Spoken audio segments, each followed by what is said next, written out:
Good morning to you. Hope you're doing well. It is Monday, September 18th at 9:08 a.m., and I am late on bringing you the Purdue Syracuse post game.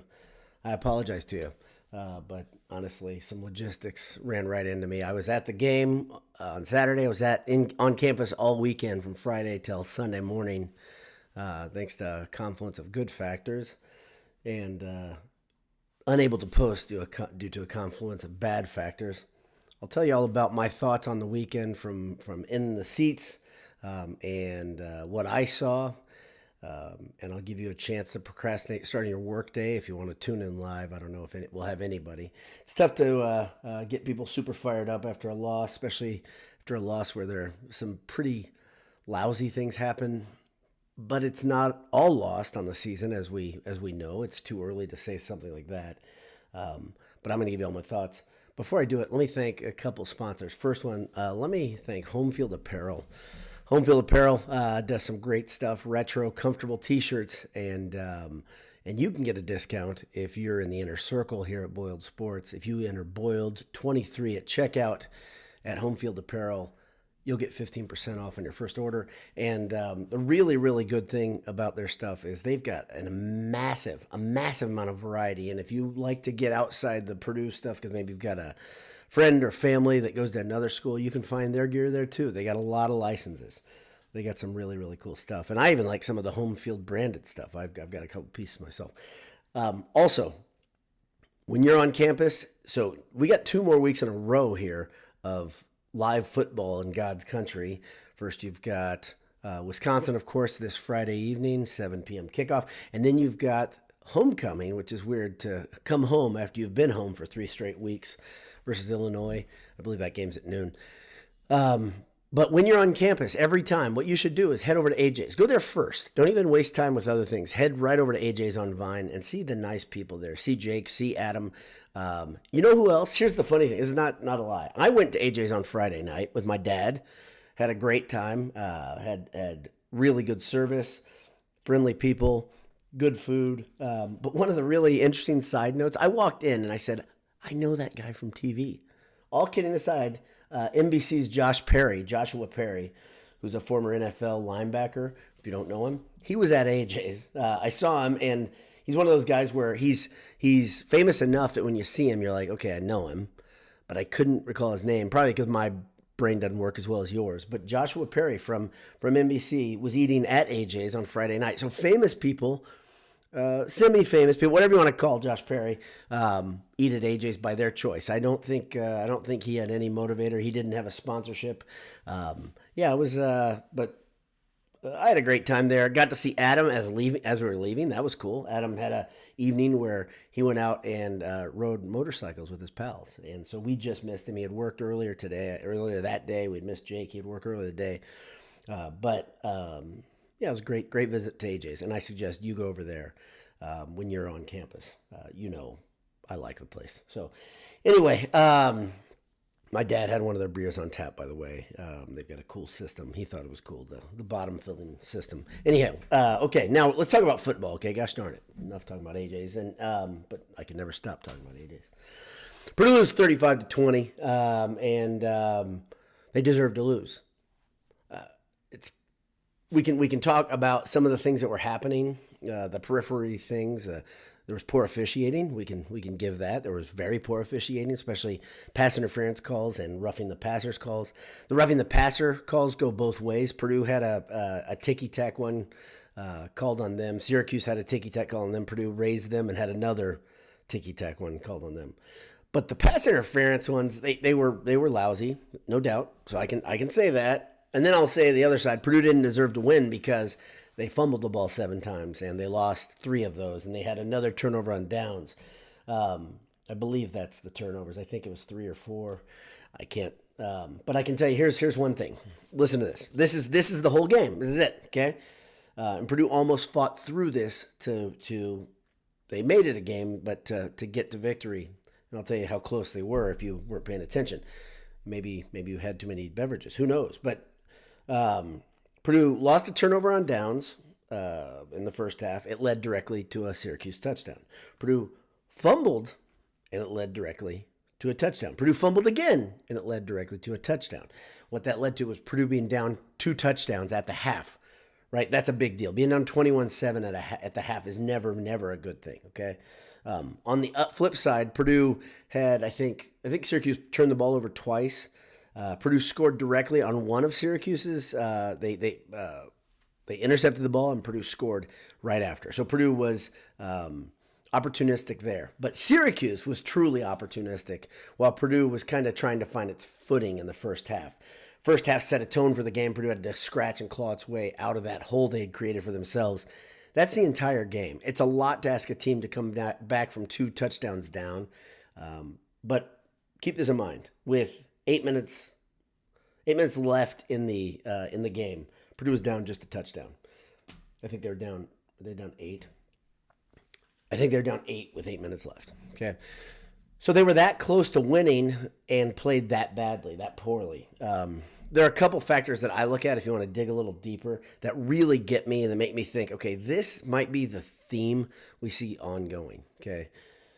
Dino Babers and his staff is really, really experienced, just like Fresno State and their staff. Very experienced, okay? Very set in their definition of who they are. Maybe that's more important than the amount of experience, okay? And the reason I say that is a team that understands its identity and who they are as a program, there's depth that's created in that. And that came up in this game. Maybe you didn't know this. Syracuse was down 3 offensive linemen, okay? And yet, their starting line had, I think, 2 or 3 fifth-year senior types that were transfer, and then a junior, and then a sophomore, okay? They have experience in the trenches, and it showed all day. So even when they were down players, they still had a program-defining depth that Purdue doesn't have just yet, and Purdue will have in a couple years, okay? But they have coaches that are old and really good at what they do. They've stayed in the business because they're good at what they do. If you didn't know this, let me find his name. I want to make sure I get it right. I think it's, well, I had it written down someplace. Rocky Long. Syracuse's defensive coordinator is named Rocky Long. He's 150 years old, and he's really, really good at his job. He's actually 73 years old, so he's my dad's contemporary, okay, which is cool that he's still doing it. But if you watch him come on the field, he kind of limps on the field because he's an old guy, an old football player. But those old guys know a lot about football, situational football. They know a lot about game prep. They know a lot about the details, and Syracuse showed it. Syracuse looked very sound, especially in the trenches on both sides of the ball, but specifically since we're talking about defense, they looked very sound. They wouldn't give Purdue's offensive line any chance to do anything good, really. Purdue's offensive line was regressed back to the way it looked in the first game versus Fresno State. Maccabee had no time to get. Give him a step, give him 2 steps, and he can do some things. He's slippery, but he didn't have any time. And then he didn't help himself at all by fumbling the ball 3 times, which is really uncharacteristic. I think he had lost 2 fumbles in his entire career before this game. He only lost 1 versus Syracuse, but he put the ball on the ground 3 times. He did not play a good game. Tyrone Tracy, actually, it seemed like his style of play, just going north and south and hitting the hole hard, really mattered because Purdue wasn't getting many holes blown up, wasn't getting many running lanes spread like they did versus Virginia Tech. So let's look at this. So to continue with my thesis of program definition, remember Virginia Tech's coaching staff, I think, is in their second year. Their head coach is in their second year. He had 4 wins last year, so he's not great at what he does either. That's probably a big deal. But we'll have all this tested a little bit this week versus Wisconsin. Wisconsin has a youngish coach, Luke Fickell. I think he's probably in his 40s. I'll find out. We're going to have a handsome hour tonight at 9 p.m., and I bet details like that will be hammered out. But Wisconsin's staff, of course, is not an entrenched group, right? They lost their golden child defensive coordinator. They lost a lot of their moving parts, and they hired a new head coach who's not that old. Well, Purdue has struggled versus old coaches, and I know that's not the whole thing, but let's just see how this pans out as the season goes. I think understanding situations and having a good program defining coaching staff is going to be tough for this coaching staff all year. And here, my brother, during the game, And he said it last week too. And it's a little bit negative to completely write off however many years, but there's some truth here. He started talking about the team has to, or the coaching staff has to grow up. And in a way, Mike Babinski must have thought it's okay to take some medicine, take some lumps as this coaching staff comes of age, because there's some glaring problems. There are some glaring problems that need to be cleaned up and can be cleaned up. But the question is, how quickly will they be cleaned up? Can they be cleaned up in a half season? Can they be cleaned up in a season or two? Is it 2 seasons? Is it 3 seasons before this coaching staff really has their identity cemented? I don't know. One identity that Purdue has right now that's not good is the inability to gain short yardage. Graham Harrell's offense, Graham Harrell's play calling is lackluster in short yardage situations. In fact, it's after 3 games we can see a pattern forming that's very easy to form, or very easy to understand. And a veteran coaching staff, any coaching staff, let's take that back, who has the ability to watch film is going to say, okay, here's probably what they're going to do. They're going to go right up the middle, and we're going to be right there to stop them. Purdue's offensive line is not it's not a pro line. These aren't a bunch of guys that look like there are some guys that could make it in the NFL, but this isn't a group of pros. This isn't the package that protected Drew Brees, and you need a really special offensive line to blow open doors when the defense knows what they're going to do. Right? There are offensive line units that can do that, but they are few and far between. And then the other thing is, his offensive line did not play its best game. They still are down Gus Hartwig. And in spite of the fact of him being number 1 on the depth chart, which makes no sense, Gus Hartwig's got some healing to do. I told you, I didn't tell this, right? I'm not going to. But Gus Hartwig's got a few weeks of healing before he's going to be back playing. And here's your big sign. He wasn't dressed at the game. He was wearing a Hartwig 53 Purdue football t-shirt. You could probably buy it on PurdueSports.com or something. Just a little plug with the NIL era we're in. I like Hartwig a lot, but I don't understand this philosophy of listing a guy as the number 1 and him not really being ready to play. Not being dressed. They knew that coming in. So we'll see if they play this game again next week. I don't think Hartwig's going to be back next week. Maybe the week after, maybe for Illinois, but I don't think he'll be back for Wisconsin. And that's going to prove problems. So here's one thing Purdue's going up against next week that's going to be rough. Wisconsin has big, strong bodies. That is not going to change in the immediate future. They're still going to recruit those massive human beings, those road graders. They're still going to be on Wisconsin, regardless of whom is coaching. The next part that is positive is that Wisconsin now runs the air raid offense. This is something that's like home cooking for this Purdue football team. They practice against the air raid every day because Graham Harrell's air raid is a thing. This is why I have a little glimmer of hope. And when I say a little glimmer of hope, it's probably more than a little glimmer of hope. I'm not like most Purdue fans right now in that I don't feel horrible about this Wisconsin game.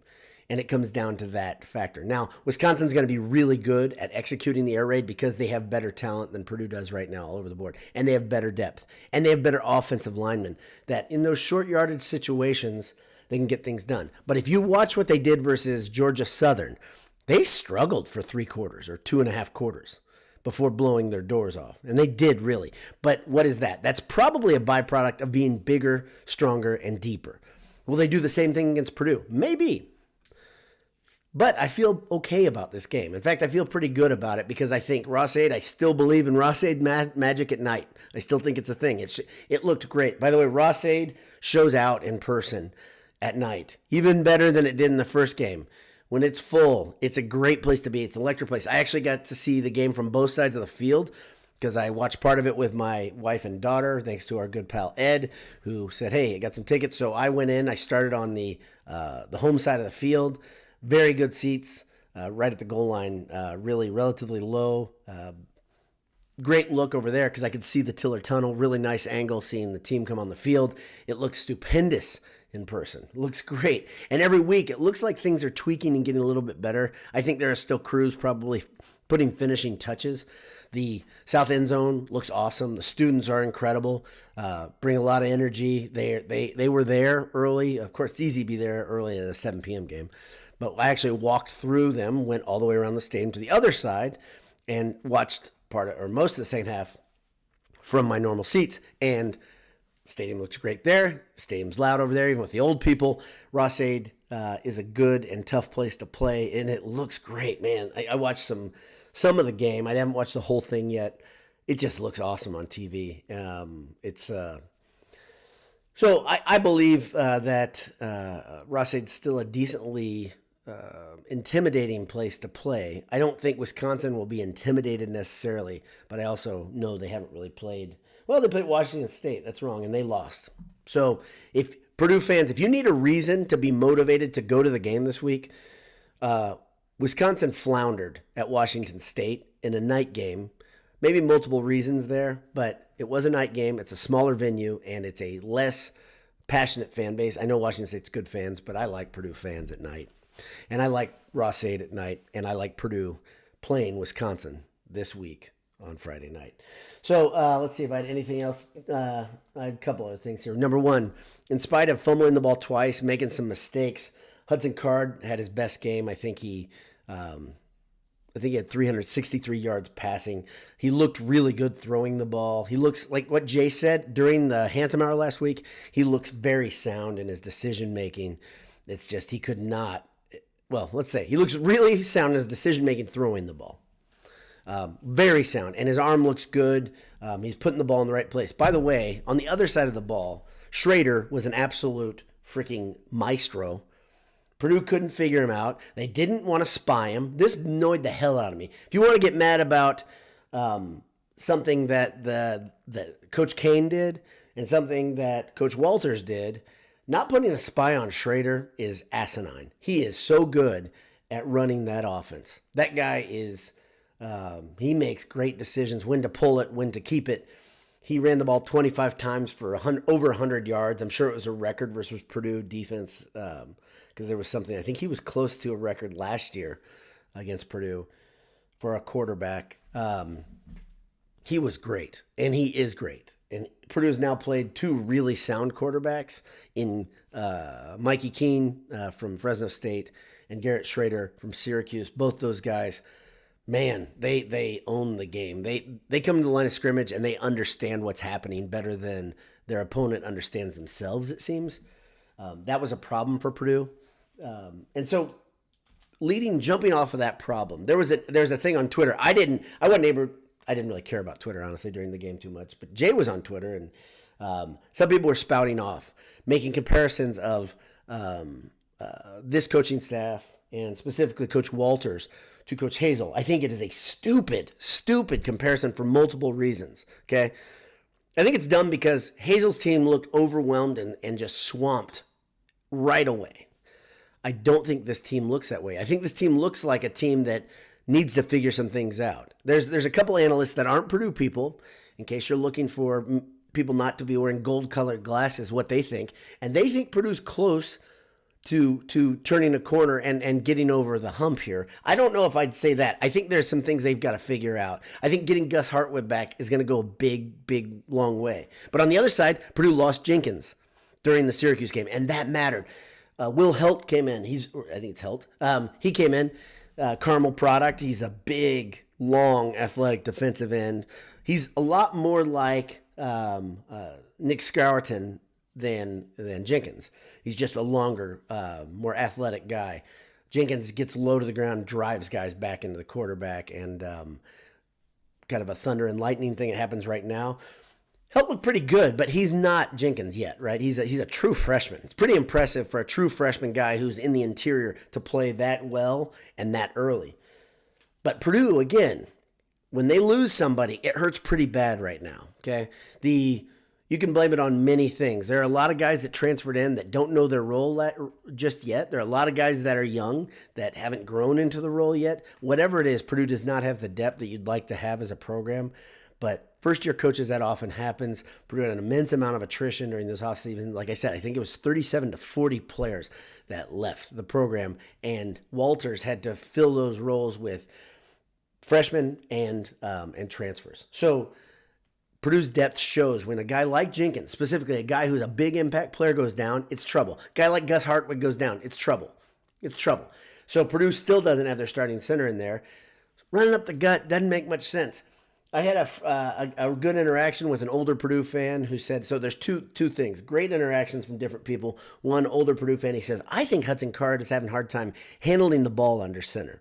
Like he can't get under center and handle a clean snap, because I think he's had a couple where he's bobbled them or fumbled them outright. It's a good theory. Handle Jones, our buddy, he says, well, if you watch air raid offenses, really, this is what air raid offenses do. On third and short and fourth and short, the quarterback's going to be in shotgun. Okay, regardless of the reason of why Purdue is inept on third and fourth and short, they are inept on third and fourth and short, and something has to be changed. This is where Graham Harrell has to earn his paycheck, and he gets paid pretty damn well. In this era of college football, he's getting paid a competitive salary. We're told he's a good young mind. Now prove it. Go get better. And he needs to get better. Okay? Let me talk about let me react to one more thing I started and I interrupted myself on with the comparisons, the poor comparisons with Daryl Hazel's coaching staff and Daryl Hazel specifically to Ryan Walters. And I'll tell you one big one. You want to know what it is? In the press conference, when asked, what do you do, Coach? You had all these fumbles. You had some sloppy football. You had 11 penalties. I didn't even talk about that. Really, really poor fundamental football. Completely different than the first two games, right? And he said, I let my team down this week. I didn't do enough to prepare. Daryl Hazel never did that. I remember watching his press conferences and wanting to just go nuts when he'd say, I got to go back, watch the film, and react. I can't do it yet. I got to watch the film. He didn't take responsibility. Well, Coach Walters takes responsibility. Is that the whole thing? If you take responsibility and you don't know how to figure something out, you don't know the solution, you're going to be doing the same things again. But Coach Walters is taking responsibility. If you naysayers want to compare him to Hazel, you got to look at that one key personality trait. The ability to say, yeah, I screwed up. I need to get better. Okay? He did it. That's a big deal. That matters to me. He's a no-nonsense guy. That matters to me. Now, the next question is, how much of a growing curve, or whatever you want to call it, does this coaching staff have? I think we should kind of buckle up for a process here. And I don't know how long the process takes. But really, one of the key processes is getting all the personnel in place where you've got good ones and good twos, right? Everybody on the field can play the game, and when you sub guys out, they can play. Right now, Purdue doesn't have the ability to bring in and out a ton of guys because they're not ready. Who knows? That could be something that by game 4 or 5 has already gotten better. There's a possibility of that. There was a good possibility of that, actually. Even Jeff Brom teams had that, where teams would start out slow, but then they could start doing wholesale substitutions, especially in the trenches. Maybe this team can grow into that this season. I think that would go a long way into curing some of the things that ail this Purdue team. But there are a lot of things that ail this team in lack of understanding of who they are, the identity of the program. And that comes from new coaches, new people in new places. All this stuff matters. All of it matters. If you don't understand that, I don't know if you understand football very well. I got bad news for you. So, But maybe the quote of the game comes from Hudson Card in the postgame. He said, we're close to being good. I think it's pretty good. I think that's what this team is. They're close to being good, but they are not good yet. Beating Virginia Tech. I don't think Virginia Tech played. I didn't see them come across my ticker. But if they did, you can tell me in the comments or whatever on Twitter. I can check right after, too. I'll probably do that right after the game. I forgot to do that. But I'll watch some film. I'll probably watch the game in the background here as I work today, and maybe in tonight's Handsome Hour at 9 p.m. Hopefully you tune in.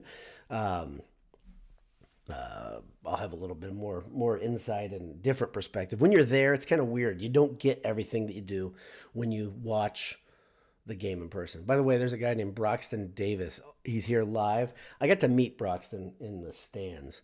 I love that. That's one of my favorite things. I met a couple people that are Boiled Sports listeners and watchers. I met another guy, I can't remember his name. He's a pastor, great guy. He sat right behind me. Probably didn't appreciate my language at times. I apologize. Again, this is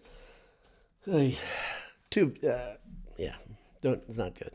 I need to stop that. I need to get better. So I will get better. And hopefully Purdue will get better too. Let me read some of your comments. Thank you to the people who were here live. Really appreciate Ted Berkey says, missed the game. Sounds like good fortune to me. Still like the staff, but we need to grow up quickly and get better.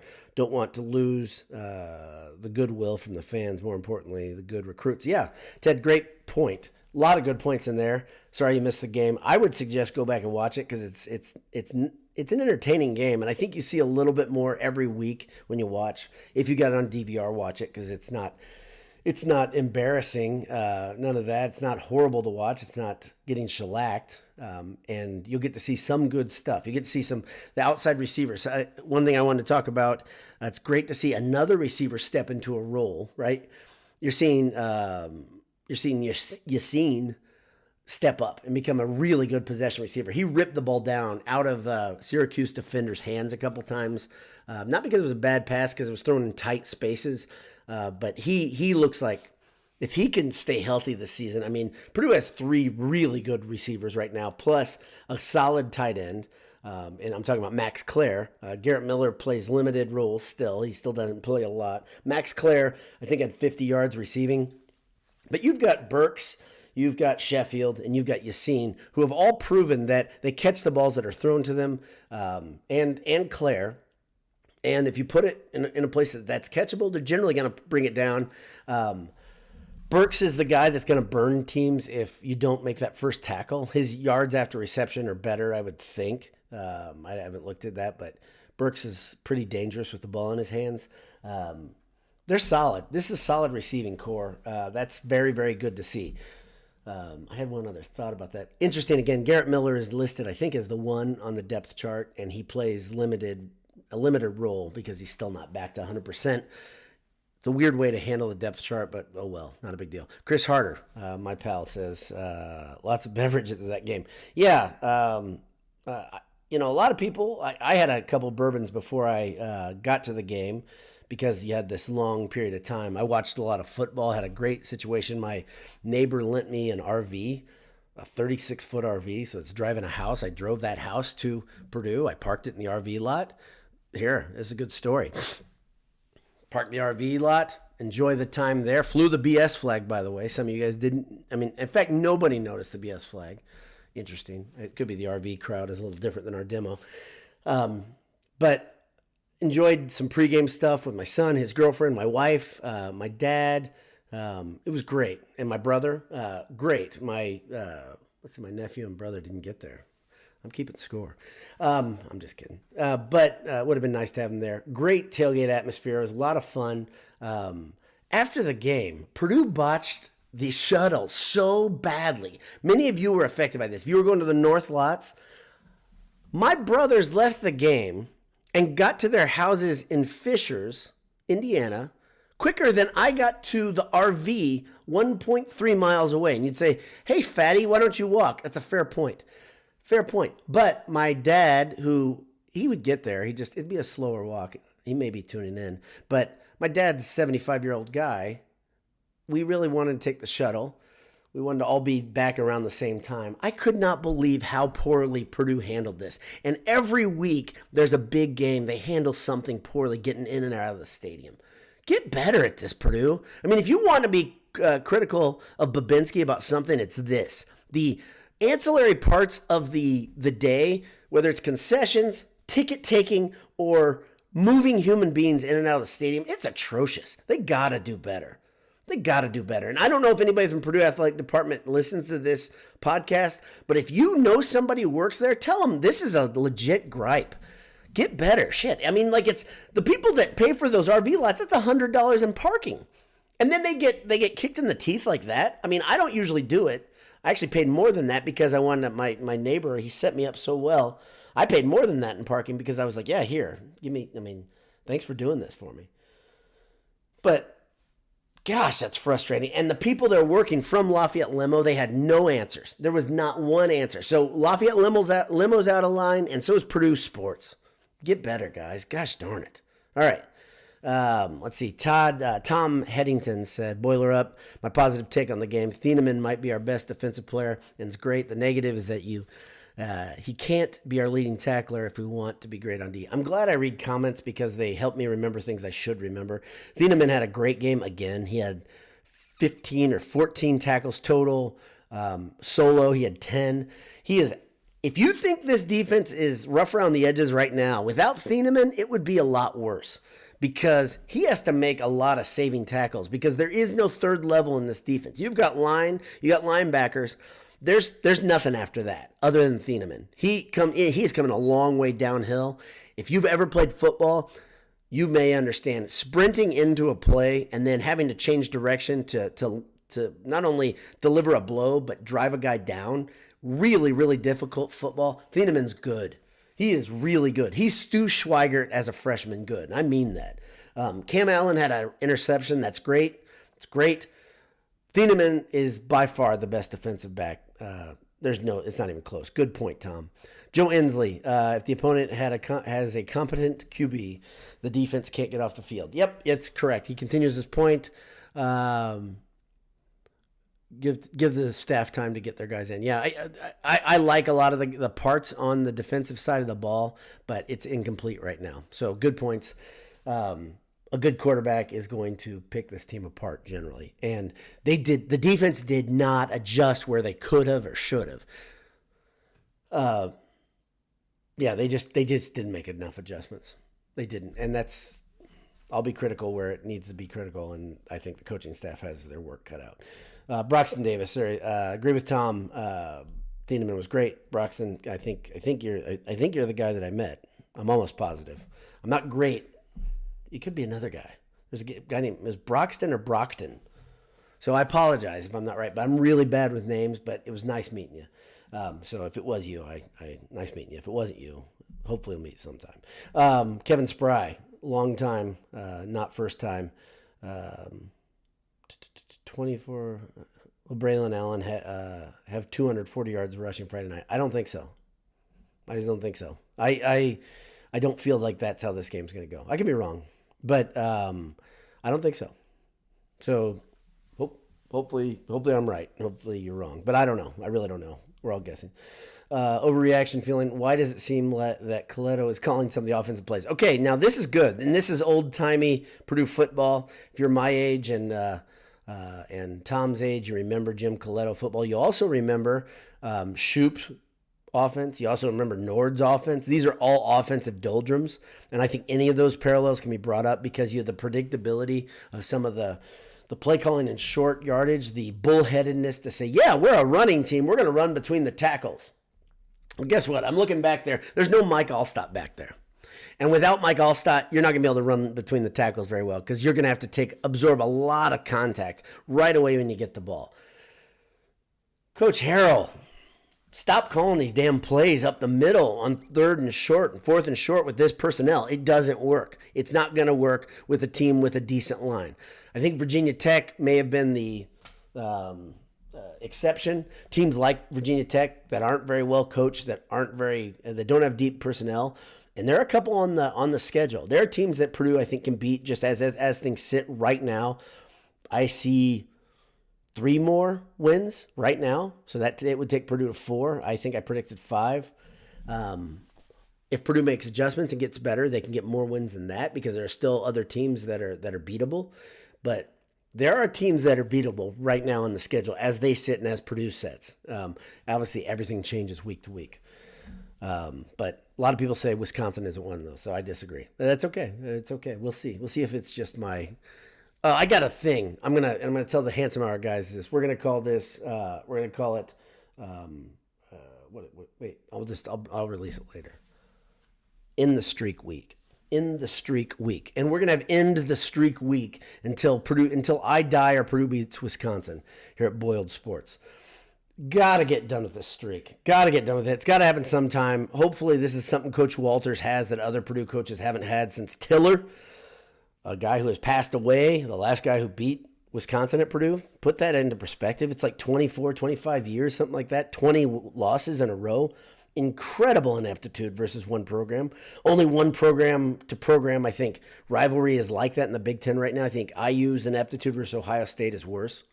but this is bad. It's a bad streak. Got to get over this. Nolan Hostetler says, really felt that we had scored on the first drive of the game. Might have been different. Yes, you're right. Just failed to take command of the momentum. Yeah, Purdue drove all the way down the field. They were, fourth? They were on the goal line, if I remember correctly. It was on the other side of the field, if I remember correctly. Yeah, you get all the way down there, you got to punch it in. You got to find a way, and that's a huge deal. And then Syracuse drives all the way down the field and scores. That is a massive momentum shift, and it's kind of a macho thing. You say, you couldn't do it, and we just did it. That was a big deal. And you have to kind of get the cobwebs out of your head as the players in that situation. So, yeah, very good point, Nolan. Let's see. Andy Day says, Walter even said at half they need to spy the QB. Yeah, he did. You know who's in control of this, Ryan? You are. And I know he's handling it like CEO on game day. He's really not getting involved in Kane and Harrell's business, it seems, a lot. Got to get involved in that one. If you can see the situation that they need a spy, put the spy in place. And there are a lot of guys on this team that could have played the spy. I mean, you could bring, it's a bad thing in this offense to move that deep set safety out of the situation, but you could put Thieneman as the spy and he would have feasted and it would have changed the game. One thing that's bad on the other end, and I don't even know if I said this, Syracuse dropped a lot of balls. They were down, I think their best Gadsden was out of the game, and he ate Purdue up last year. But he's not had the hugest, most productive year this year. My son reminded me of that. But the guy behind him dropped 3 or 4 balls that were on the money, and they were long passes, and that's kind of a big deal. So what I'm saying is it could have been worse. I mean that. Let's see. New players. Todd Headington says again, new players, new staff, new system. Truly believe that we're going to have a rough year, but like Boiler Dad said, the future is going to be better. I think that could be very well true. We'll see. Time will tell. Endure, people. If this is your favorite thing, your favorite way to get away from real life, don't bail. Don't be that guy. Don't be that girl. Be better. Q Turner says our DBs are tough to watch. They look like they're bird watching. This is a bad game. They were out of position a lot. There are a lot of open receivers that drop balls. So Mark Garrity says, seems like Purdue is just misfiring now, has the potential to compete once the misfiring stops. I think that comes with a system and knowledge of a system. So I think it's a good point, Mark. We also had the third string center in all game. Yeah, Kalkenbrenner. Is he third or second string? Doesn't matter. He's a good lineman. He's a really good lineman. And I think he played the whole game, I think. Maybe I'm wrong. This could be one of those things that I missed on in person. You guys can tell me if I'm wrong. Kalkenbrenner is a really good lineman. I know he started the game at center, but he's not the starting center. So there's a big difference there. John Faker, I still think the team will be fine. They're just young. Agreed, they're young. Everybody's green. No. Q Turner. Agree they'll be fine. Saturday was winnable. Saturday is a game that, to me, was pivotal for this team to get to a bowl, if you care. And I keep saying, I make this joke, and I'll make it again, getting to the illustrious Pinstripe Bowl. Because they're not going to get to a good bowl this year. It's probably was going to be a 6-win bowl. That doesn't mean you bail or quit or whatever. It just means that the chances of getting to a bowl are slimming when you drop games like this. So now you have to go, to make up for this, you got to go beat Wisconsin. It's that simple. That's pretty tough. It's a tall order. Let's see. Todd Singer. How are you, Todd? I think things are ahead. Good things are ahead for Walters and Purdue, but it's going to take some time. Agree. Andy Day. Virginia Tech lost to Rutgers. Oh, yeah, that's right. Yeah, I think Rutgers handled them. Thank you.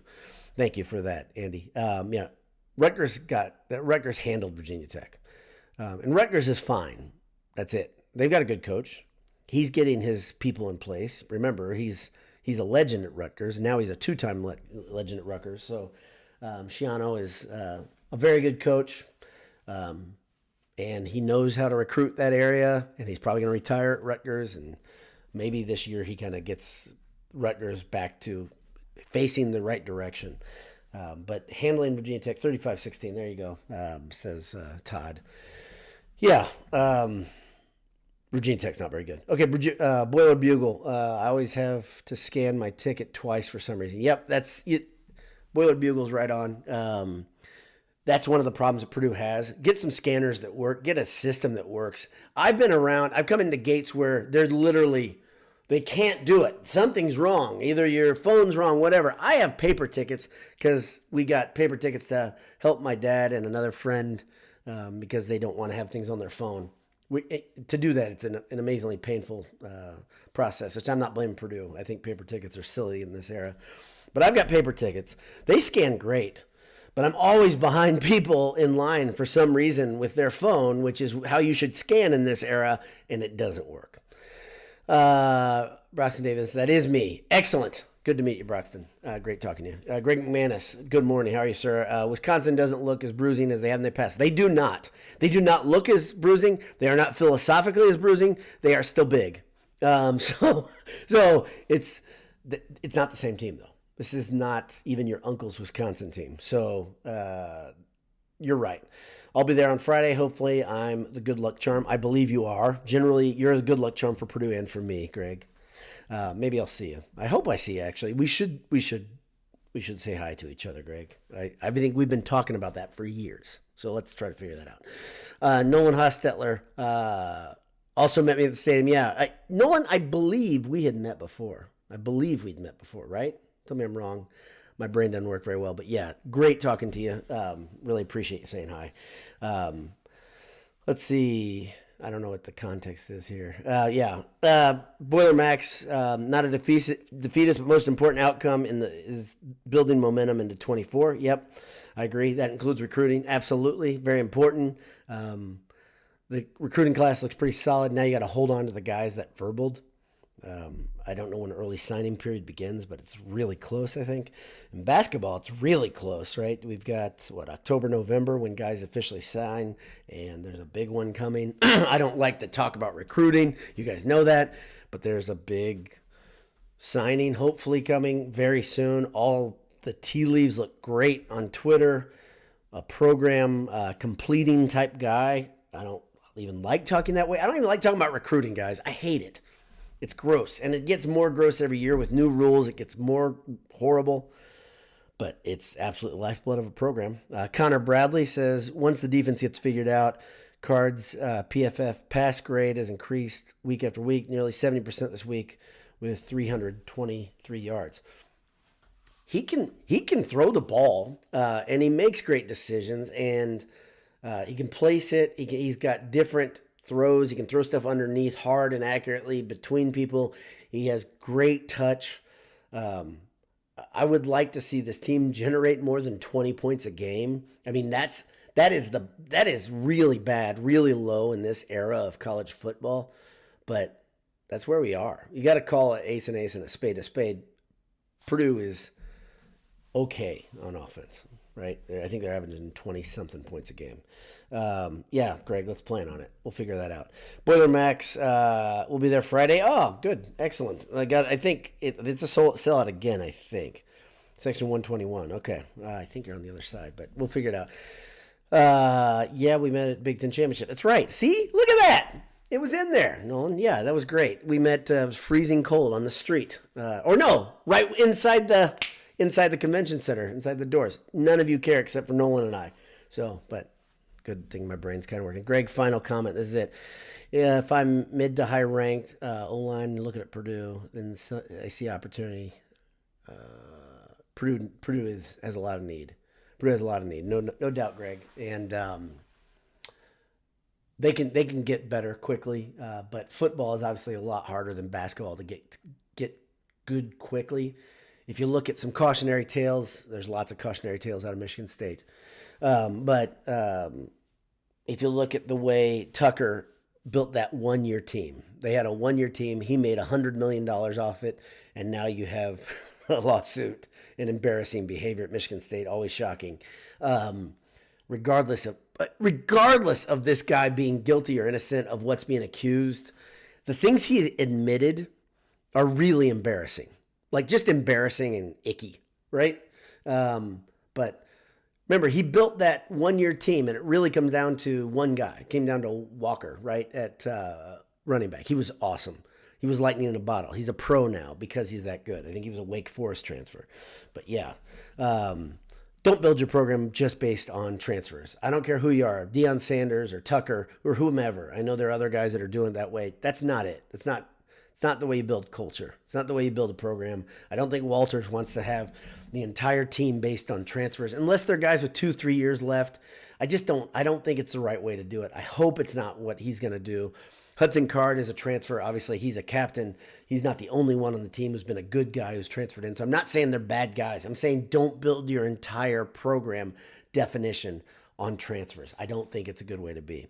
So that's about it. Boy, that's a long show. 45 minutes. I had a lot to say. You guys had a lot to say. Really appreciate those who tuned in live and those who are listening on delay as well. Like I said, 9 p.m. tonight. If you've got the time, if you've got the energy, come see us. Handsome Hour. It'll be live and it's going to be lit, as no one says anymore. Don't even know why I made that stupid joke, but I did. I saw the shot and I took it. God bless you. Hammer down. Talk to you soon. 9 o'clock tonight, Monday night, September 18th. Handsome Hour. We'll see you.